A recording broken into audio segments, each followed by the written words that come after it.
आज हम जिस टॉपिक पर चर्चा करने वाले हैं वो टॉपिक है सीबीडीसी यानी कि central bank digital currency. Central bank digital currency दोस्तों भारत का अपना रुपया है। इसका होलसेल में ट्रांजैक्शन के लिए पायलट प्रोजेक्ट शुरू हो गया था, नवंबर के महीने में शुरू हो गया था। अब इसका रिटेल में लेन देन के लिए, रिटेल में ट्रांजैक्शन के लिए भी गवर्नमेंट ने टेस्टिंग शुरू कर दी है, रिजर्व बैंक ने परमिशन दे दी है। तो आज हम इसी टॉपिक पर चर्चा करेंगे। अगर दोस्तों आप भी जानना चाहते हैं कि भारत की अपनी डिजिटल करेंसी सीबीडीसी है क्या, ये कब शुरू हुआ, इसमें आगे क्या डेवलपमेंट होने वाले हैं, तो बने रहिए हमारे आपके इस चैनल के साथ और सब्सक्राइब कर लीजिए और बगल में ही नोटिफिकेशन का बेल आइकन उसको भी क्लिक कर लीजिए ताकि जब भी मैं नई वीडियो डालूं आपके पास उसका नोटिफिकेशन पहुंच पाए। तो चलिए आगे बढ़ते हैं। आप सबको पता है कि रिजर्व बैंक ने सेंट्रल बैंक डिजिटल करेंसी यानी कि सीबीडीसी का परीक्षण ऑलरेडी शुरू कर दिया है।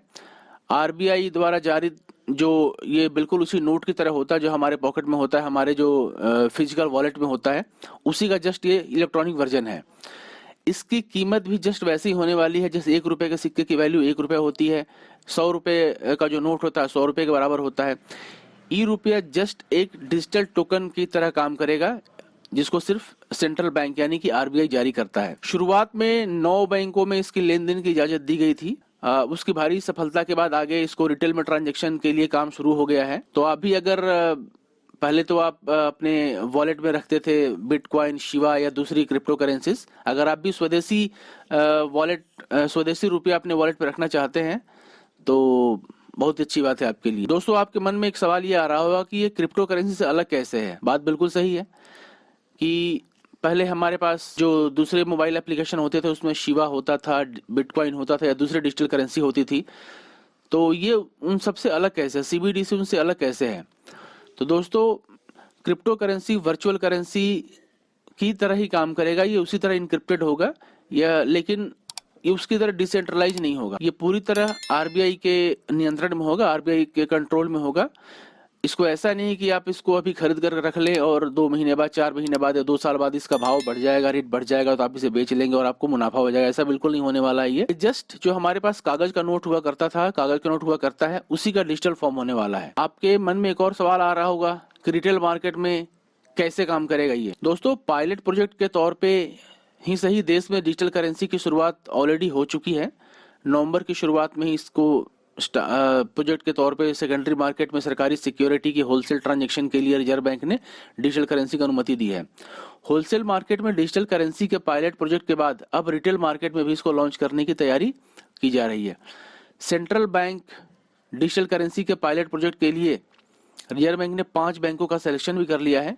कुछ और बैंकों को भी डिजिटल करेंसी आगे आने वाले टाइम में दिया जा सकता है। हालांकि सरकारी या रिजर्व बैंक की तरफ से अभी साफ नहीं किया गया है कि रिटेल में डिजिटल रुपया लेन देन के लिए डिजिटल लेन देन की मौजूदा व्यवस्था में क्या करेंगे आगे। अभी आगे देखते हैं क्या गाइडलाइंस आई और क्या डेवलपमेंट हुआ है। दोस्तों आपके मन में एक और सवाल आ रहा होगा कि क्या कैश का सिस्टम खत्म हो जाएगा। दोस्तों ऐसा बिल्कुल नहीं होने वाला है, कैश का सिस्टम बिल्कुल नहीं खत्म होगा। हाँ, इसके बदले अगर आप चाहते हो कि ई रुपये के बदले यानी डिजिटल रुपये के बदले सीबीडीसी के बदले आपको फिजिकल रुपया मिल जाए, फिजिकल रुपया ही मिल जाएगा और फिजिकल रुपया के बदले ई रुपया मिल जाए, वो भी हो सकेगा। सबसे बड़ी बात यह है कि क्रिप्टो करेंसी की तरह डिजिटल रुपया गैर कानूनी नहीं होगा क्योंकि आरबीआई के कंट्रोल में होगा और इस पर पूरी तरह सरकार का समर्थन भी है। इस पे लोगों के मन में एक और सवाल आता है कि क्या ये यूपीआई खत्म हो जाएगा, लेन देन कैसे होगा। एक बार पूरा प्रोसेस को हम समझ लेते हैं। इसको लेकर आरबीआई ने गाइडलाइंस जारी किया है। दोस्तों लोगों के मन में एक और सवाल आता है कि क्या यूपीआई की छुट्टी कर देगा ये ई रुपये या सीबीडीसी और कैसे काम करेगा। इसको लेकर थोड़ी चर्चा करते हैं। दोस्तों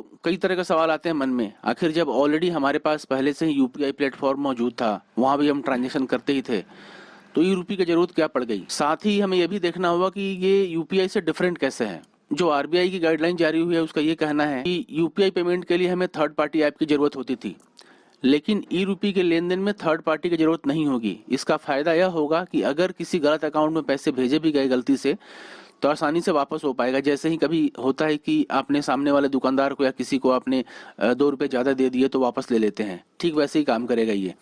मौजूदा वक्त में गलत अकाउंट में ट्रांसफर हो जाने पर या पैसे गलत कट जाने पर फोन पे या गूगल पे या पेटीएम में कोई जिम्मेदारी नहीं होती थी, बट इसमें बिल्कुल ये फिजिकल करेंसी की तरह ही लेन देन होगा बट वर्चुअल फॉर्म होगा, तो इसमें कोई दिक्कत नहीं होगी। साथ ही हम ये भी देख लेते हैं क्या स्मार्टफोन की जरूरत रहेगी हमारे को इसको ट्रांसफर करने के लिए। ई रुपये की लेन देन में ऑफलाइन मोड में भी किया जा सकेगा। इसमें एसएमएस और क्यूआर कोड से काम हो जाएगा। ऐसे में बिना इंटरनेट वाले इलाके में भी लेन देन काम आसानी हो जाएगा, तो ट्रांजेक्शन अच्छा चलेगा इससे, और गवर्नमेंट को भी अच्छा रेवेन्यू जनरेट होने की उम्मीद है। साथ में जो बैंकों पर जो डिपेंडेंसी होती थी, जैसे कि यूपीआई के लेन देन में थर्ड पार्टी जरूरत होती थी, ई रूपी में बैंकों से सीधे आरबीआई बैंक से डायरेक्टली रिलेशन नहीं होगा, सीधा आरबीआई कंट्रोल करेगा, तो आरबीआई से ही सीधा लेन देन हो जाएगा। और आने वाले टाइम पे लिमिट भी खत्म हो जाएगी, अनलिमिटेड ट्रांजेक्शन आप कर सकते हैं। फॉर एग्जांपल हम बात कर लेते हैं कि अगर पेटीएम में हम 1 घंटे में 20,000 रुपये ट्रांसफर कर सकते हैं, अगर भीम यूपीआई है तो एक दिन में 1 लाख की लिमिट होती है, किसी बैंक ने 50,000 की लिमिट रखी हुई है। तो ई रूपी आने के बाद जैसे आप कैश में लाख, 10 लाख, 20 लाख, 50 लाख भी दे सकते हैं किसी को, उसी तरीके से यहाँ भी कोई लिमिट नहीं होगी। एक बार हम पूरा प्रोसेस समझते हैं कि कैसे काम करेगा, ट्रांजेक्शन कैसे करेंगे। दोस्तों, ई रूपी के रिटेल ट्रांजेक्शन के लिए 4-5 शहर जो हैं, जैसे कि दिल्ली, मुंबई, बेंगलोर, भुवनेश्वर में state bank of India, IDFC, ICICI bank और यस बैंक के यूजर्स अभी तो कर पा रहे हैं इसको, भी रिटेल ट्रायल चल रहा है। इन बैंकों की तरफ से ई रूपी ऐप के लिए फोन पर मैसेज भेजा जाएगा या फिर ईमेल पर इनवाइट भेजा जाएगा। इसके बाद यूजर ई रूपी को अपने ऐप में डाउनलोड कर पाएगा। इस ऐप को डाउनलोड करने के बाद उसको अपना एक जो भी उसका एक रजिस्टर्ड नंबर होगा उससे वेरिफिकेशन को पूरा करना होगा। इस तरह ई रूपी आपका एक डिजिटल वॉलेट बन जाएगा। थोड़ा और विस्तार से समझते हैं कि क्या है ये और कैसे काम करता है। डिजिटल रुपया शुरू होने के बाद डिपेंडेंसी, फिजिकल करेंसी की डिपेंडेंसी तो खत्म हो जाएगी, जैसा आप सबको पता है। साथ में इसको डिजिटल वॉलेट में ही रखा जा सकता है।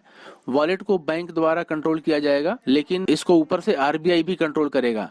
इसके जरिए आप person to person, merchant to merchant लेन देन भी कर पाएंगे, यानी किसी भी व्यक्ति या किसी दुकानदार को पैसे आसानी से भेज सकेंगे क्यूआर कोड के माध्यम से। डिजिटल रुपया का डिस्ट्रीब्यूशन 2 टियर मॉडल पर आधारित होगा। जैसे इसे इशू और रिडीम करने का काम आरबीआई करेगी, जबकि डिस्ट्रीब्यूशन और पेमेंट की जो भी इससे रिलेटेड सर्विसेज है उसकी जिम्मेदारी बैंकों की होगी। यह मॉडल फिजिकल करेंसी की तरह ही काम करेगा। पहले चरण में बैंक कुछ चुनिंदा ग्राहकों को मर्चेंट और डिजिटल करेंसी के लिए अपने फोन पर मैसेज या ईमेल भेजेंगे, जैसा मैंने आपको पहले बताया। उसका रजिस्ट्रेशन पूरा होगा, पहले डिजिटल ऐप को डाउनलोड करना होगा, उसके बाद पूरा प्रोसेस को पूरा करना होगा, रजिस्टर्ड मोबाइल नंबर देना होगा, ई वॉलेट को आप फिर बैंक अकाउंट से लिंक कर पाएंगे। उसके बाद उससे अपना जो भी अमाउंट आएगा आपके बैंक में, कितनी करेंसी को आपको टोकन में कन्वर्ट करना, कन्वर्ट होगा। इस तरह काम करेगा ये। फिलहाल जो ये चल रहा है, जिन बैंकों को पायलट प्रोजेक्ट के तौर पे दिया गया है, वो अभी क्लोज्ड यूजर ग्रुप में ही चल रहा है, अभी ओपन नहीं हुआ है सबके लिए, कुछ सेलेक्टेड कस्टमर के लिए हो रहा है। तो जल्द ही उम्मीद करते हैं कि सेलेक्टेड कस्टमर नहीं, सबके लिए ओपन होगा।